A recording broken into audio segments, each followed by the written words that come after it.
नमस्कार दोस्तों। कोरोना का नया वेरिएंट ओमिक्रॉन तेजी से दुनिया में पांव पसार रहा है।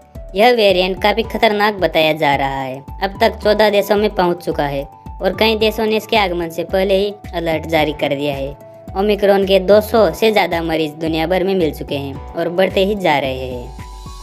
अब क्या है ये ओमिक्रॉन, कैसे इसका नाम ओमिक्रॉन पड़ा, क्या क्या लक्षण हैं इसके और क्या वैक्सीन से इसका बचाव संभव है, इस वीडियो में हम सब कुछ जानेंगे। लेकिन आगे बढ़ने से पहले आपको हमारा चैनल सब्सक्राइब करना होगा, क्योंकि हम आपके लिए इसी प्रकार की जानकारियाँ लेकर आते रहते हैं। तो चलिए शुरू करते हैं। कोरोना के नए वेरिएंट B.1.1.529 या ओमिक्रॉन को WHO ने चिंता वाले वेरिएंट के रूप में जिक्र किया है। इसके और भी वेरिएंट आए जैसे जेटा, लोटा, पर वो खतरनाक नहीं थे। चिंता वाले वेरिएंट में जैसे डेल्टा, अल्फा, इस तरह के, और अब ये ओमिक्रॉन। इस वेरिएंट को पहली बार 24 नवंबर 2021 को दक्षिण अफ्रीका में पाया गया था। ओमिक्रॉन को कोरोना वायरस के बाकी वेरिएंटों में सबसे खतरनाक माना जा रहा है। साउथ अफ्रीका के बाद बोत्सवाना, हांगकांग, इजराइल और देखते ही देखते यह वायरस 14 देशों में फैल गया और फैलता ही जा रहा है।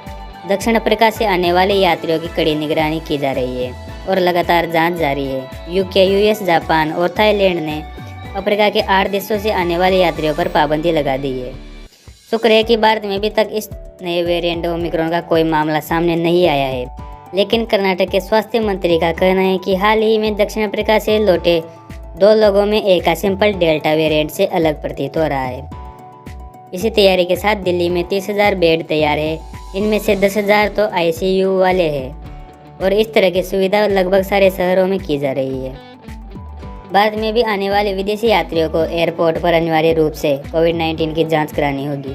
7 दिन तक घर से अलग रहना होगा और फिर 8वें दिन टेस्टिंग करानी होगी। खासतौर पर उन लोगों के अच्छे से जांच की जा रही है जो उन देशों की यात्रा करके लौटे हैं जिनमें ओमिक्रॉन दस्तक दे चुका है। इस तरह के देशों की संख्या 11 के करीब है, जिनमें से ब्रिटेन और यूरोप भी शामिल है।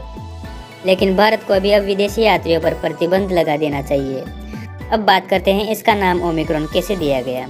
कोरोना वायरस के वेरिएंट्स का नाम ग्रीक वर्णमाला के अक्षरों के क्रम पर रखा जा रहा है। इनका नाम WHO ही रखता है। जैसे अल्फा, बीटा, डेल्टा, इस तरह ओमिक्रॉन इस वर्णमाला का 15वां अक्षर है। इसी से अंदाज़ा लगाया जा सकता है कि कोरोना वायरस ने 1 साल में कितने रूप बदले हैं और इसके म्यूटेशन यानी परिवर्तन की रफ्तार कितनी तेज़ है।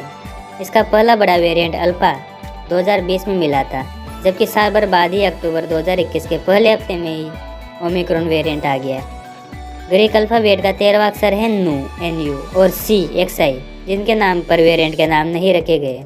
इन दोनों को छोड़ दिया गया है क्योंकि न्यू का मतलब होता है नया, जो कि अंग्रेजी का एक वर्ड है, और अगर नूर नाम रखा जाता तो अंग्रेज भड़क जाते, और उधर शी जो कि चीनी राष्ट्रपति का नाम है तो जिपनी चाचा भड़क जाएंगे।